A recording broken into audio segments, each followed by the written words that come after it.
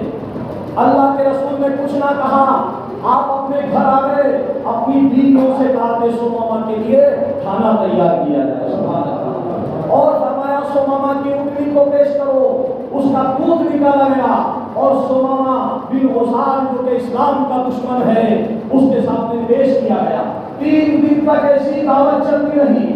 وہ شخص جو اسلام کا دشمن تھا، صحابہ کا قاتل تھا، جو اسلام کے پیغمبر اسلام کا دشمن تھا، لیکن جب نبی کے گھٹنوں میں آیا، نبی کے قدموں میں آیا، نبی کی بارگاہ میں آیا تو 3 دن تک اس کو کھانا کھلایا گیا، اس کو پانی پلایا گیا۔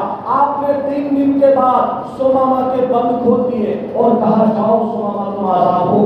اللہ کے رسول نے یہ نہیں فرمایا کہ ثمامہ کلمہ پڑھ لو، یہ نہیں فرمایا کہ دشمنی سے باہر آ جاؤ، یہ نہیں فرمایا کہ اپنی حرکتیں بند کر دو، بلکہ فرمایا جاؤ ثمامہ آزاد ہو۔ اب ثمامہ بن قوسال تاریخ بیان کرتی ہے کہ مسجد نبی سے گئے، پانی کے چشمے پر غسل کیا اور غسل کرنے کے بعد آئے، اللہ کے رسول کے پاس آئے اور کہا اے محمد صلی اللہ علیہ وسلم مجھے کلمہ پڑھا کر مسلمان بنا لو، میں آپ کے رسول میں داخل ہونا چاہتا ہوں۔ اسی پیغام کو لے کر کمال الدین چشتی دھار آئے ہیں، اسی پیغام کو لے کر خواجہ معین الدین چشتی اجمیر آئے ہیں، اسی پیغام کو لے کر نجم الدین شاہ قلندر روشن شاہ گوری کے دور میں ہار اور مانڈو کے بیچ میں آئے ہیں، اسی پیغام کو لے کر نظام الدین اولیاء محبوب الہی جمنا کے کنارے دلی میں آئے ہیں۔ آج ضرورت اس کی ہے کہ ہم اس پیغام کو اپنائیں، ہم اس میں اخلاق کو اپنائیں، ہم امانت داری کو اپنائیں۔ یاد رکھیے جھوٹ بولنا ظلم ہے، امانت میں خیانت کرنا ظلم ہے، ماں باپ کو گالی دینا ظلم ہے، اور اسی کے ساتھ ستانا ظلم ہے۔ یہ تمام چیزیں جو ظلم والی ہیں یہ یزید کی چیزیں، یہ یزیدیت ہے۔ اسے ہم اپنے دل سے نکالیں اور حسینیت کو اپنائیں۔ حسینیت ہے لوگوں سے محبت کرنا، اپنے پڑوسی کے ساتھ اچھا سلوک کرنا، اپنا پڑوسی غیر مسلم اگر کسی مشکل میں پھنسا ہوا ہے تو اس کی مدد کر دینا حسینیت ہے۔ اسی لیے تو افریقہ کے مہان لیڈر نیلسن منڈیلا جنہوں نے کالوں کو نجات دلائی افریقہ میں 1994 کے اندر، ان کی ایک میٹنگ میں انہوں نے کہا کہ میں نے 30 سال تک جیل میں بتائے، اور میں نے سوچا کہ حکومت کے سامنے گھٹنے ٹیک دوں گا، لیکن مجھے کربلا میں امام حسین کی وہ رات یاد آ گئی جسے ترک کی رات کہتے ہیں۔ میں نے کہا کہ 72 لوگوں کے بیچ میں جب حسین نے سر نہ جھکایا ظلم کے سامنے تو میں کیسے سر جھکا سکتا ہوں؟ میں نے حکومت کی باتوں کو انکار کر دیا، میرا جو سنگھرش تھا وہ کامیاب ہوا، اور افریقہ میں کالوں کو ان کا ادھیکار اس نے دلایا۔ بڑے بڑے جو لیڈرز ہیں، مارٹن لوتھر کنگ ہو، گاندھی جی ہو، بڑے بڑے لیڈرز نے امام حسین کو اپنا آئیڈیل مانا ہے۔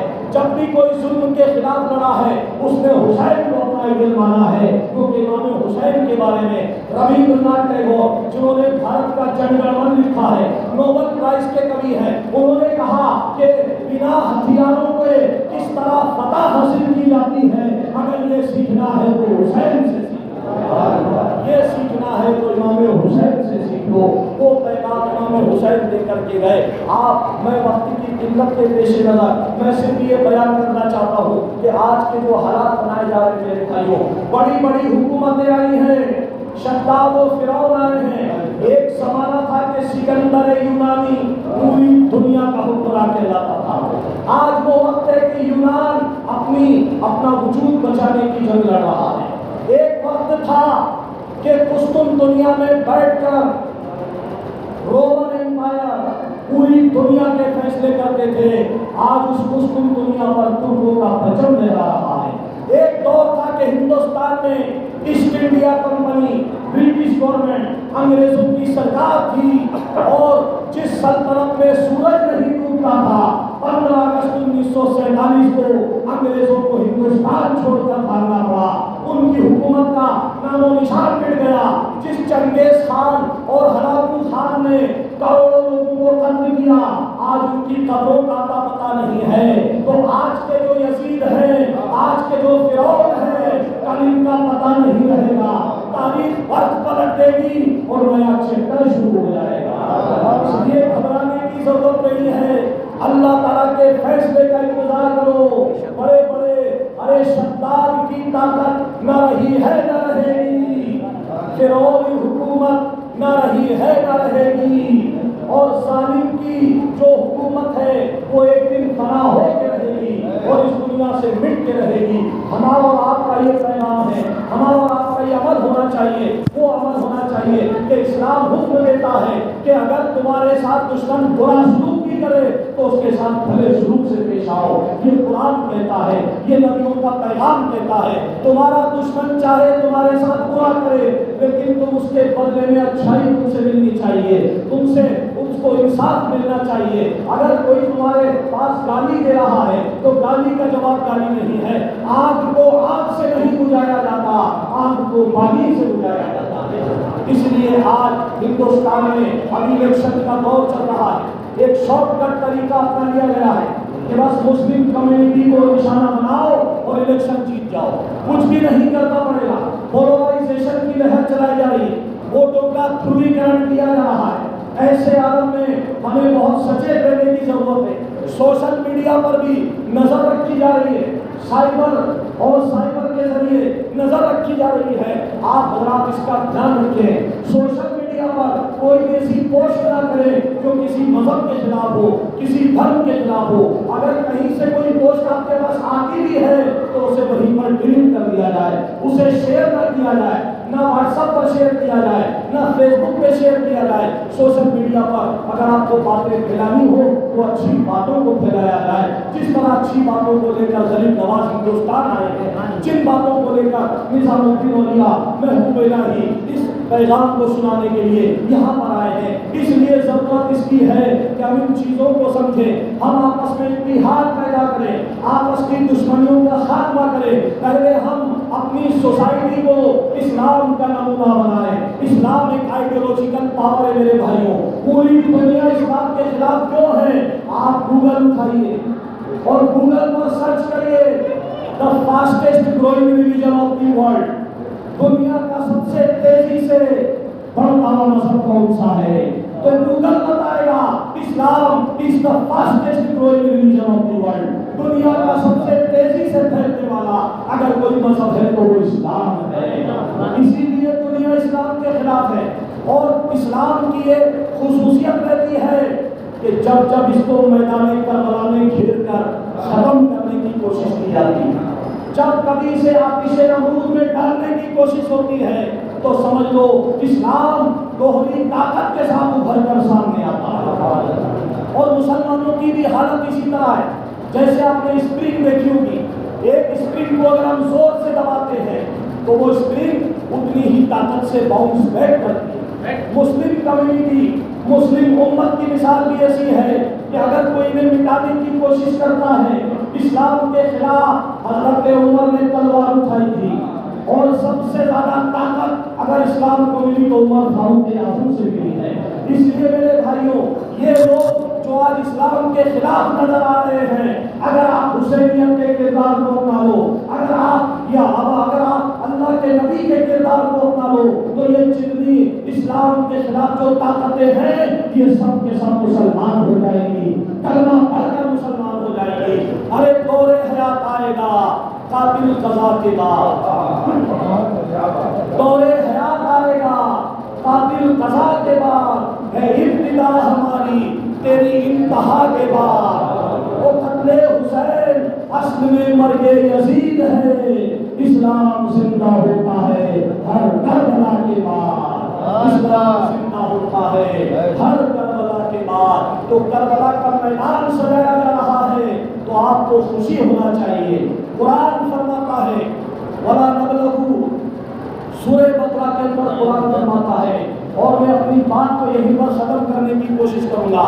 قرآن فرماتا ہے ضرور تمہارا امتحان لیں گے، کبھی بھوک کے ذریعے آزمایا جائے گا، کبھی دشمن کے خوف کے ذریعے آزمایا جائے گا، کبھی تمہیں مہاماری کا عذاب بھیج کر آزمایا جائے گا۔ ان میں کامیاب کون ہیں؟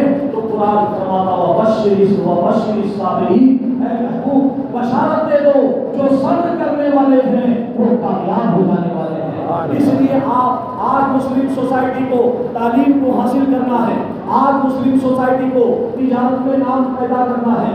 آج کی جو جنگ ہے وہ تعلیم کی جنگ ہے۔ ہم اپنی نئی جنریشن کو اچھی تعلیم دلوائیں، اچھے سے اچھے اسکول میں بھیجیں۔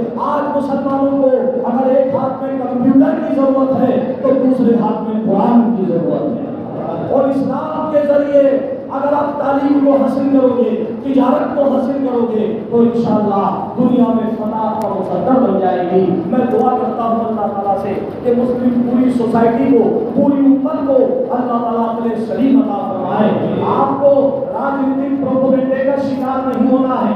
ذرا سی دیر میں ووٹوں کا پولرائزیشن ہو جاتا ہے۔ دشمن یہ چاہتا ہے کہ مسلمان کمیونٹی کو نشانہ بنا کر ہم الیکشن جیت جائیں، لیکن ہم اگر چاہیں دانش مندی سے، سمجھداری سے ان کی چال کو ناکام کر دینا ہے، ان کی چال کو ناکام کرنا ہے۔ اور جب تک کہ لوک سبھا الیکشن نہ نمٹ جائے، ہمیں بہت احتیاط کے ساتھ، بہت دانش مندی کے ساتھ رہنا ہے۔ یہی پیغام کے لیے میں بڑھنے سے آپ کے بیچ میں آیا ہوں۔ ابھی سارے مسلم انٹلیکچوئلز کی جو میٹنگ ہوئی ہے اس میں بھی یہی بات کہی گئی ہے۔ ذرا سے ویڈیو کو ایک بہانہ بنا کر طوفان کھڑا کر دیا گیا ہے، اور سب سے زیادہ ہندوستان کے حالات بگاڑنے میں اگر سب سے بڑا کوئی ولن ہے تو وہ میڈیا ہے۔